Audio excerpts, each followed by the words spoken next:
Okay, virtual reality. It is quite a buzzword and has been for the last maybe 3-4 years. As an educator, I've just come out of 25 years of ELT teaching and then moving into the learning technology area. What I've been really excited about is exploring the potential of virtual reality to have an impact on teaching and learning in a as widespread way as possible. And that's been great fun, sort of finding out what works, what doesn't work. Last year I gave a talk here on virtual reality, which was looking at just getting started and some of the experiments that I'd done with my own students and with my own trainees, because I was teacher training on CELTA course at the time. And so this talk really is going to be looking at the progress that I've made, the things that I've learned from making some mistakes, also looking at the equipment that I've used and some of the software that I've used. But I hasten to add that I was doing all of this as a teacher, so it wasn't a specialist thing. We didn't have any experts coming into the school. They're things that you can do with a mobile phone and a cheap camera, and that's enough to get you started.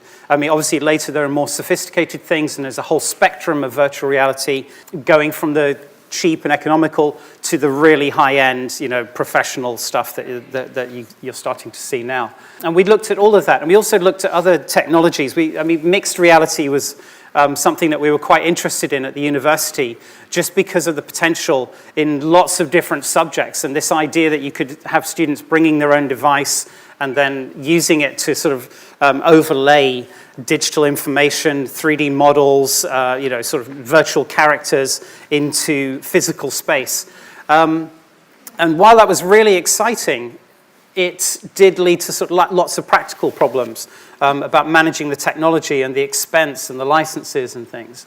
And so it's something that we're looking at, but it's kind of on the back burner because it's something that doesn't yet have the potential to reach the 36,000 students that we have in the university. Then we looked at sort of more sophisticated types of virtual reality. So this was the HTC Vive. So we've got quite a few of those at the university that we get to play with. And this is room-scale virtual reality. You may have seen a tower on the right.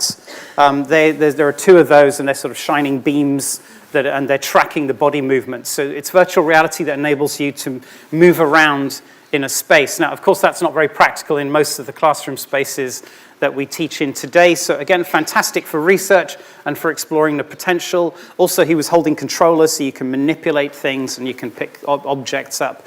But not something that we're looking at rolling out, on a mass scale.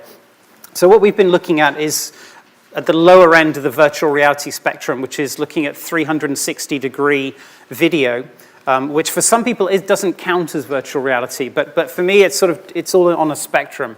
It's still interactive, it still allows you to move between scenes, and it has lots of potential in terms of reaching a wider variety of students. And so this was something that I started experimenting with in my own classes sort of back in 2015, 2016, just with a cheap camera that I bought in the shop as soon as I saw them become available. There are lots of cameras now on the market. Some of them at the low end, you can get with your Samsung if you buy a Samsung Galaxy. The LG 360, that was one of my first cameras that I tried out. And then you can start in the lower sort of bottom area. They start getting more expensive and more higher quality. So the one in the middle there, the Views VR camera, the one that looks like a hockey puck, that's the one I'm currently using.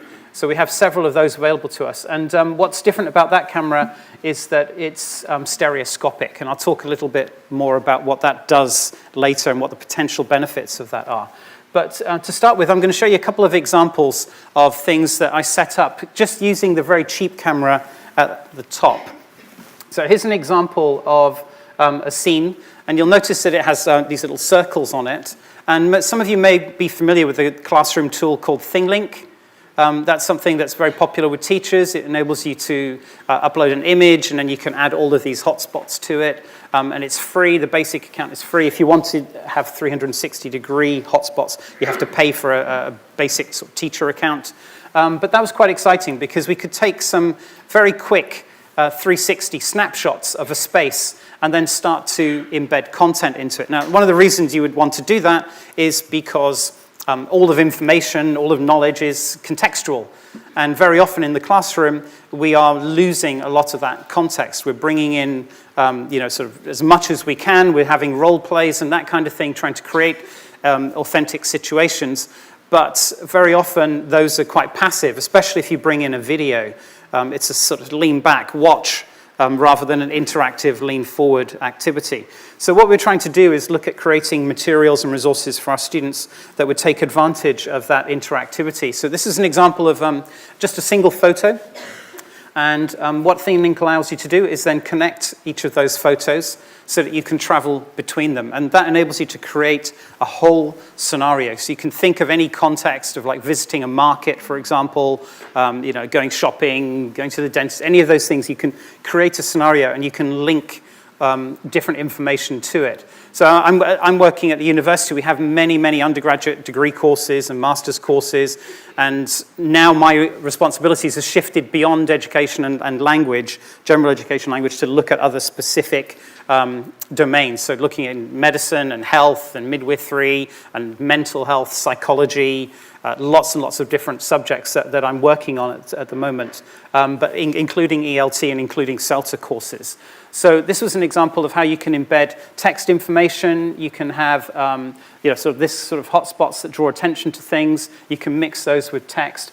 But essentially, it's still a static environment. So you've got no people coming in to this environment and speaking to you. There's nothing moving, really. It's all just static information. I can embed some two-dimensional video into this. But when we started introducing this into our VLE, so we have a learning management system, many people may be familiar with Moodle, we're using Canvas, we started getting some very good feedback from students in terms of the engagement with the materials. Being able to make choices and to travel freely through that environment, and they get to decide what path they take and what information they think is relevant. And so if you think of that Bloom's taxonomy and this idea of 21st century skills and higher order thinking skills, what this enables you to do is create lots of information and enable the students to make choices about it, to synthesize that information, decide what they think is important, and then draw some sort of conclusions from it. So I'll give you an example in the context of mental health. What we're trying to do here is, again, give students an experience of what it's like to be in somebody else's shoes. So this is what it's like to be sectioned. So that's when you've been considered a danger to the public because of your mental health issues. You're brought in by the police, and the first place that you get to stand is this sort of cage-like environment. And we're getting a little bit more sophisticated here. We're starting to embed text into the environment. We've got some thing links embedded inside a thing link, which is something you can do, which is linking to documents and audio files. We interviewed members of staff and got them to speak about their jobs and what they do. So again, in an ELT context, to go into a real, authentic environment, produce lots of multimedia, do interviews, get all of that language input, and then present it in a way that the students can navigate and access themselves. So that's John talking about his role.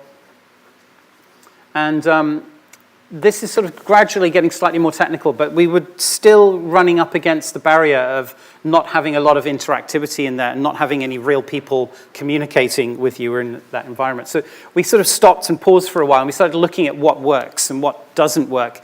And we got lots of feedback from our students about what they thought was working and what they didn't like. And we sort of came up with this sort of list of top priorities of things that work when you're creating an environment. Because essentially now what we're asking teachers to do is become materials creators. They're starting to think about how they can use these tools themselves, and in the same way they might have put a lesson together by cutting up bits of paper and gluing, back in the old days, if you're old enough to remember that. Now they've got these digital tools, and they're starting to have to think about how you can bring those together.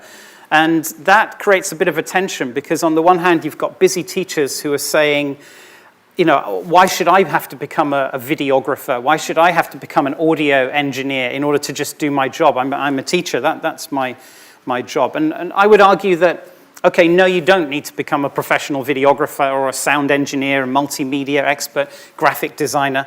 But I think a teacher needs to know enough just to empower them to make better decisions about how that technology is used. Just in the same way that if you're a carpenter and you only know how to use a couple of tools, the kind of work that you can produce is going to be very limited. As a teacher, if you have a better understanding of multimedia and understanding how that sort of fits together, how narrative works, how you can create interaction, then it empowers you to take control over some of these digital materials rather than having them sort of thrust upon you. And I'm very interested in this idea of teacher empowerment through knowledge of technology and knowledge of multimedia. So the idea of an authentic context seemed to be a high priority. Students didn't like simulations of things that didn't seem like they related to the real world. They liked the idea of building a narrative where we don't just jump straight into an immersive environment. There is a build-up to it, which doesn't need to be high-tech. It could be some reading about something, a classroom discussion, and then they get into the multimedia. The overlaying of didactic content. So very often students are exposed to a lot of information, but that's not necessarily contextualized. They may practice afterwards in the form of a role play, on some drilling activities, that kind of thing. But it's very interesting to look at this information being available just in time. So they're looking at a particular context, they click on a hotspot, and that information relates directly to the place that they're standing in that virtual environment. And that has some impact on memory and recall, which we're looking at the university now. Learning design. Now that's something that is, again, a bit of a buzzword. Instructional design was all the rage a few years ago. Now we're talking more about learning design. And that's an understanding of sort of how to sequence activities, how to generate interactivity, how to introduce formative assessment along that pathway. And then what we were interested in doing here is taking students back out of these virtual worlds, taking the headsets off, and then what are you going to do in the classroom as a follow-up to that? You know, how can you use the 360 environment not as an end solution, but just as a catalyst for other activities and to generate language in the classroom?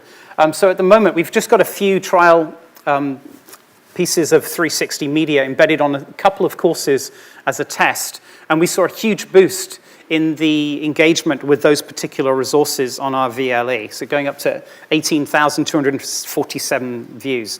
So we really wanted to move on from this and start looking at immersive video rather than just these static images that had hotspots on them.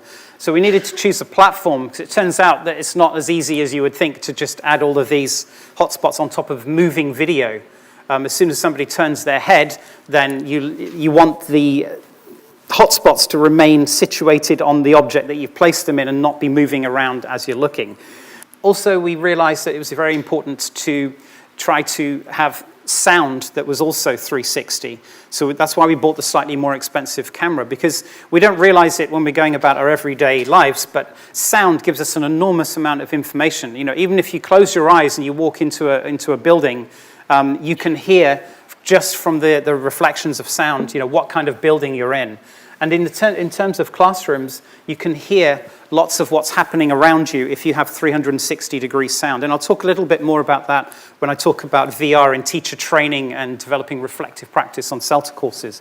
So we wanted to find a platform that would help us do all of those things and more. And so we actually looked through a lot. There are a lot of platforms out there that enable you to manipulate 360-degree video and add this overlay of didactic content on it, but they're not equally good. We wanted something that would allow us, first of all, to take that content and not just have it out there on the web, but have it embedded in our own system that we have. So whether you use Moodle, you've got some other proprietary system, it was key that students could access it in terms of accessibility in-house rather than having to go elsewhere. We wanted some sort of analytics. So we wanted to see how students were using this media, how they were interacting with it. And so that was a key thing, to have some level of data analytics. And that's become very, very useful. We wanted it to be able to handle a broad range of media. We wanted, to have images, text, yes, but also to embed other videos and to embed audio narration and that kind of thing. And even three-dimensional objects. So if anybody has any experience of working with video games and those 3D models, we wanted to be able to import those as well. So we could introduce digital models into an authentic 360-degree video environment. We also wanted this idea of media tagging, which I'll talk about in a moment. So we went through quite a lot of different platforms, testing them out. There was a good one that was from a Slovenian platform called VAR 360. But we ended up going with one called Uptail, and I'll tell you why in a moment, but this is a quick overview of some of the features of that. And I had to produce this video in order to pitch it to the decision makers in my university to persuade them that this was something that we needed to do. We're just goofing around a little bit here. We're messing around with the camera, trying to work out how close we can get to the lenses. On the wall, you can see you've got a multiple choice question that just pops up. And what's nice about those is they can be timed to a particular moment that's happening in the video. And then on the wall, we've got a sort of portal that takes you through into a different environment. So we've gone from our lobby at the university, now suddenly we're standing in a doctor's surgery. You can embed two-dimensional video, and that just sort of remains flat in perspective on the wall.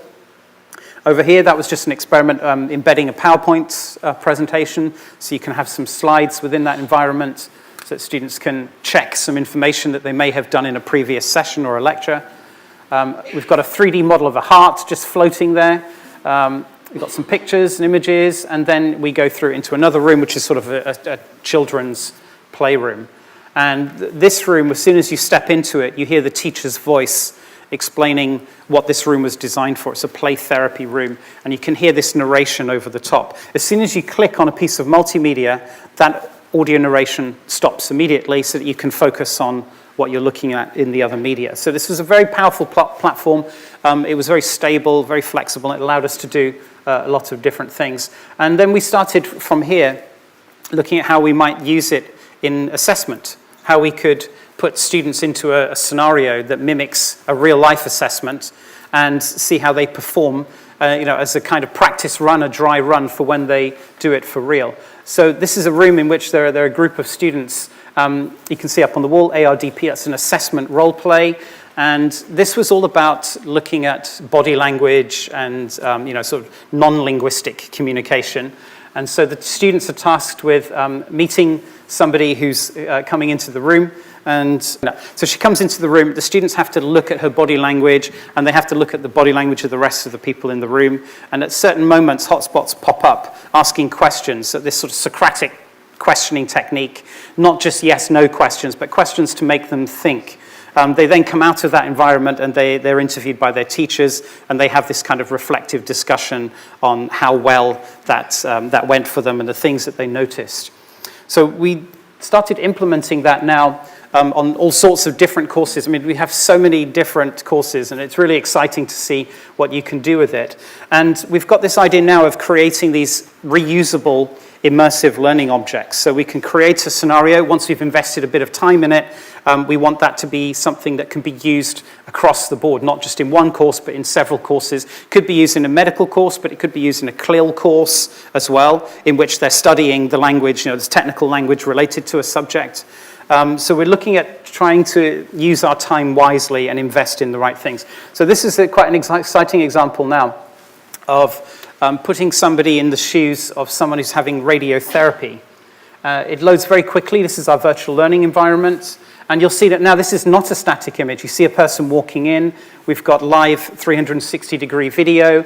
And we've got audio narration coming from real patients. So we've taken that audio, got permission to use it.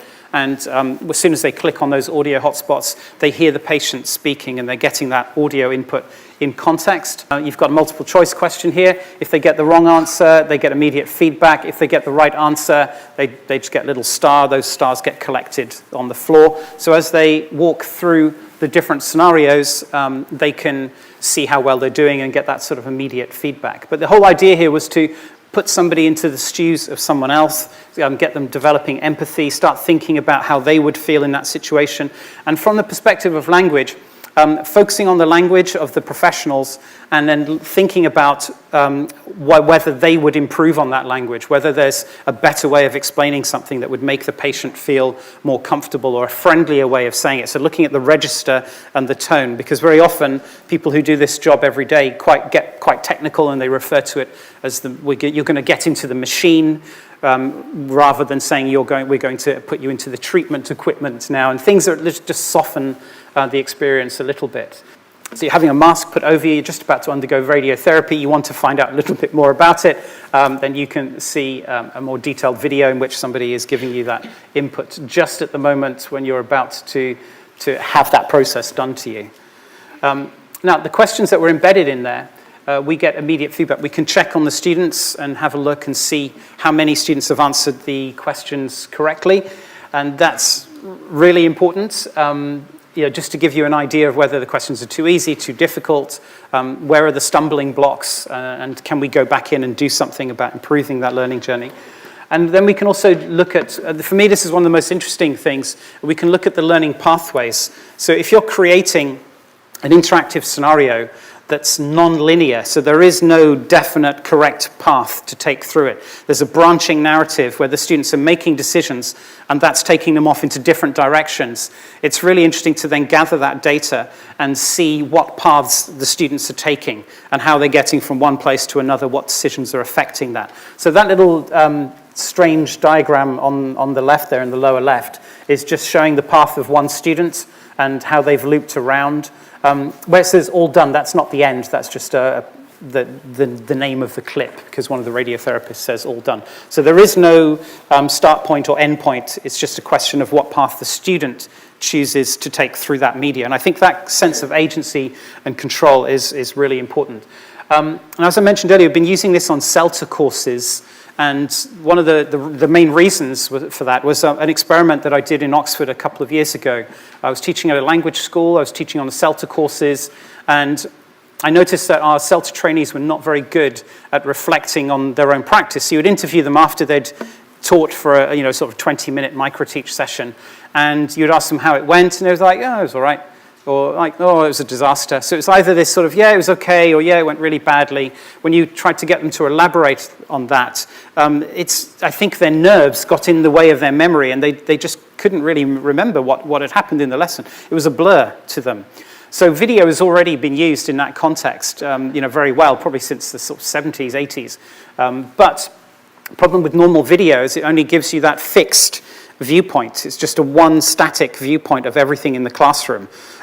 Whereas the 360 degrees, it allows you to look in all directions and see everything that's happening, and it's all simultaneous. And not only that, with a video, you have no choice over what to focus on. The camera's focusing on something for the duration of that video, unless you've got somebody there moving the camera around. With 360 degree video, as soon as you put on one of these headsets, you are the camera, and wherever you choose to look with your head is what you're focusing on. And if you bring that together with the idea of ambisonic audio, this idea of 360 degree sound, you can be looking at yourself and thinking, oh yeah, I'm doing a great job over there. Look at me, giving my instructions. But then you hear something, sort of round the back of your head that draws your attention, and suddenly you're focusing your attention on that. And that's why the sound is so important in immersive video, because when you have no control over the camera, there's no such thing as a director, really, in 360 degree video, because you can't control where people are looking. You could have the most important thing happening over here, and somebody's going, wow, look at those lights up there, and they're missing the whole thing. So you need to use sound to draw people's attention, to get them to focus on things that are important. This is some of the data that we've got back from CELTA students who've done a little bit of micro-teaching, and we've filmed them. And then what we've done is brought that video into the immersive environment and added hotspots, identifying points that they could pay attention to.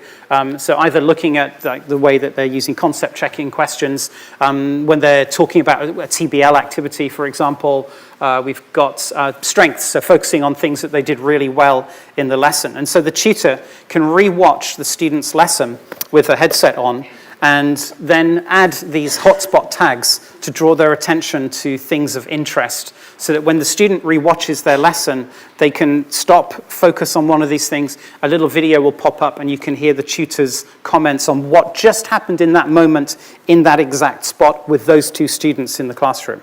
And then they can look around at the back, and then they will get something else popping up, a little bit of information about sequencing, for example. So with a cohort of 11, you've got a little bit of general data there, 963 clicks, but then the other data that you were looking at there was from an individual student. And you may have missed it, it was quite quick, but what it showed there is that a single student may have revisited and clicked on that hotspot about task-based learning, or about their strengths, or about their giving of instructions. It's 15, 16 times where they've jumped back in there and they've rewatched it and listened to those comments multiple times. And I think that's something that's really fascinating in terms of, not just in terms of the development of the teacher, but in terms of that facilitation from their supervisor on the course, from their instructor, but also for me in terms of rethinking the design of that learning object. And as soon as you see what students are paying attention to, and what they're ignoring, where they're getting into trouble, where they're getting blocked on that learning path, you can then get the feedback and then have this iterative design process where you make adjustments, and then the students, you try it again the next time. So just to give you an idea of what this looks like, this was the very, very first time I tried this with one of my CELTA trainees. Poor thing, it's her first 20-minute micro-teaching session, and we had the camera in the middle of the room, and as you see the camera, you can just swivel around, you can see the teacher, you can spin around, you can look at everything that's going on in the room. And so she volunteered for that. And she found it extremely rewarding. And I'll talk a little bit about the process that we went through in order to gather data about this. This is one of my trainees rewatching his lesson. They find it highly engaging to watch themselves, as you might expect. And what's interesting is what they say while they're watching. So what I get them to do is something called the Think Aloud Protocol, where as they're watching, they are describing what they can see, what they're doing, in the moment, so they're doing that in real time. And this is what Harry's doing. It's quite interesting to see how they're using their bodies, and they're spinning around, and they're looking in all different directions. And he was noticing that the instructions that he'd given were completely misunderstood by one group of students. He thought they were very clear, but then when he looked around at their body language, at their facial expressions, he noticed that they looked very confused about what was going on. Now, I'll show you an example of how we've now started developing this a little bit more broadly. We decided that this is becoming a great resource. Once you've made these videos and you've added all of this hotspots drawing attention to the way they give instructions, to their body language, to their staging, to their explanations of grammar points. Once you've got all of this, it's not just useful to that one student, that one trainee. This is something that other trainees could jump in, put on a headset, watch somebody else's lesson from the previous cohort, and then they can listen to that student reflecting and then add their own reflection to it, what they thought of that lesson. So we thought, well, we're wasting these just using them on one student one-to-one. Let's create a learning resource in which we collect and catalog these and make them available to future cohorts. And then we started thinking, well, why do that just with language? Why not start doing that with some of the other subjects? So now we've got a project where we're going into local schools around the Cambridgeshire area and doing the same thing, but we're getting really experienced teachers to teach a lesson for 15, 20 minutes, and then getting them to rewatch their lesson, and then getting them to reflect on it. And what's really interesting is that when the students reflect on their own lessons, it's quite shallow, because they're not sure what to look for. They're not sure what they're doing well. And you would expect that because they're at a very early stage in their development.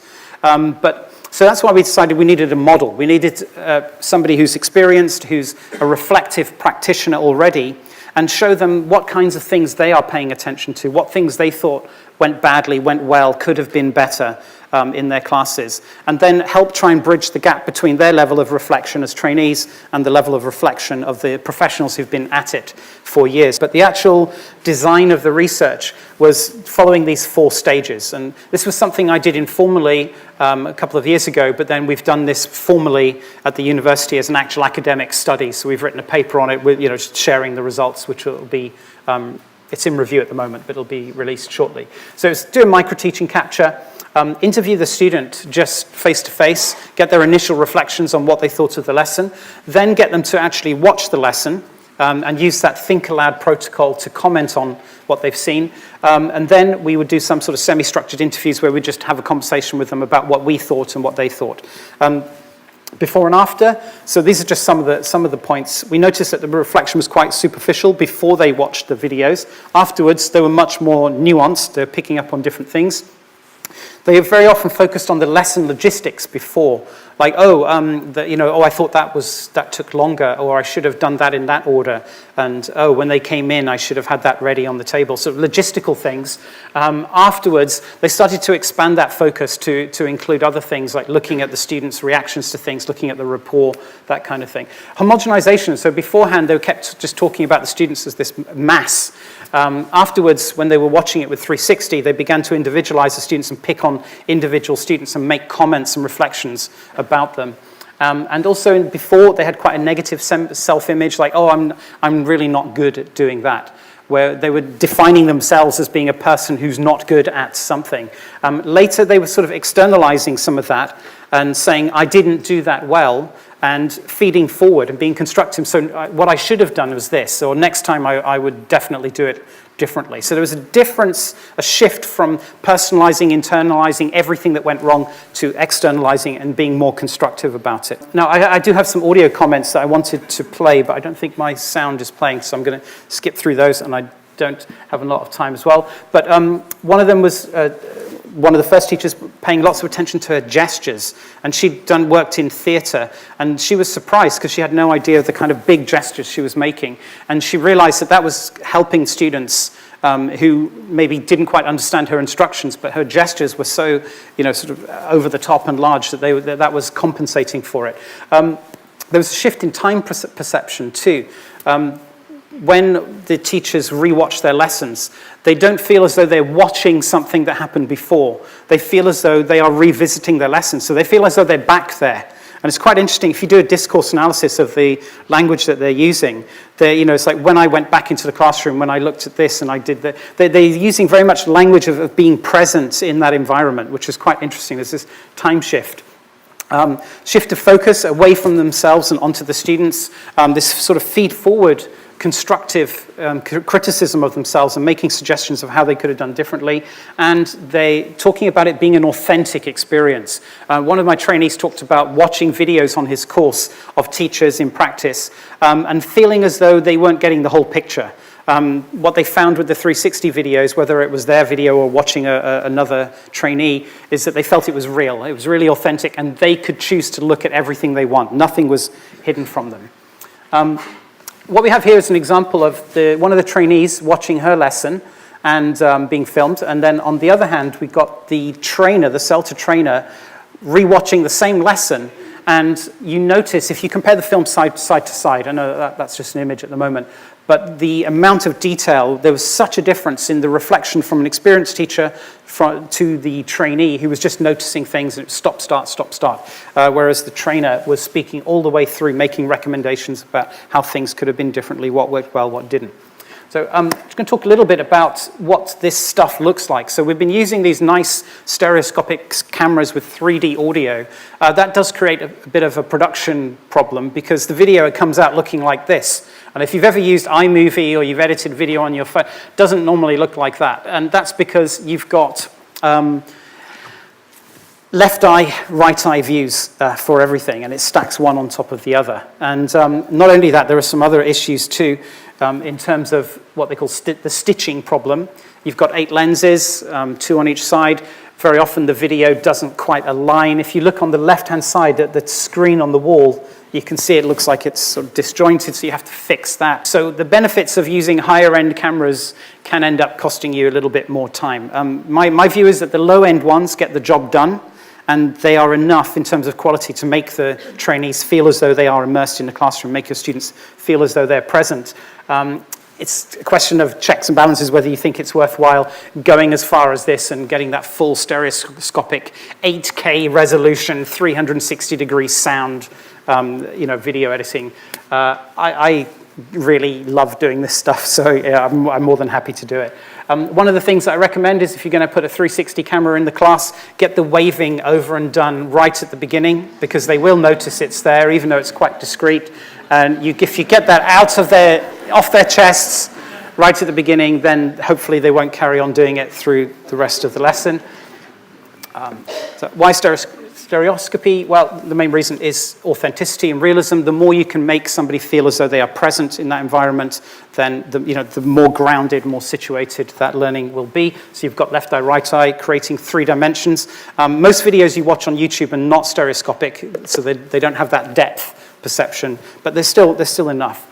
One of the things that we realized is that there are certain things that you can do to make the environment sort of richer, and one of them is the quality of the sensory environment, the quality of the content, and also the individual characteristics of the students, whether they feel immersed, whether they've got vision problems. We can actually only control 2 of those things, and that is the quality of the environment that we create with the video and the contents of the learning objects that we put inside there.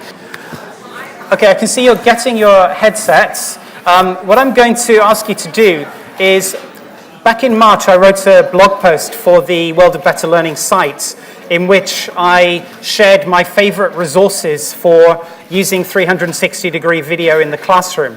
So what I'm going to do is put the link up there and ask you to have a look at some of those resources. And once you've got your phone and your headset, pick 1 or 2 of them, have a look at what you can see, decide what you think about them. When you finish, take it off and have a little chat with your partner about what you've seen and how you think you might be able to use that in your context. We didn't actually have a proper chance to say thank you to Paul because his talk ended kind of abruptly in a chaotic mess of handing out of headsets. But Paul's standing over there, so Paul, if you just want to stand up, I think it was a fantastic speech. So thank you very much.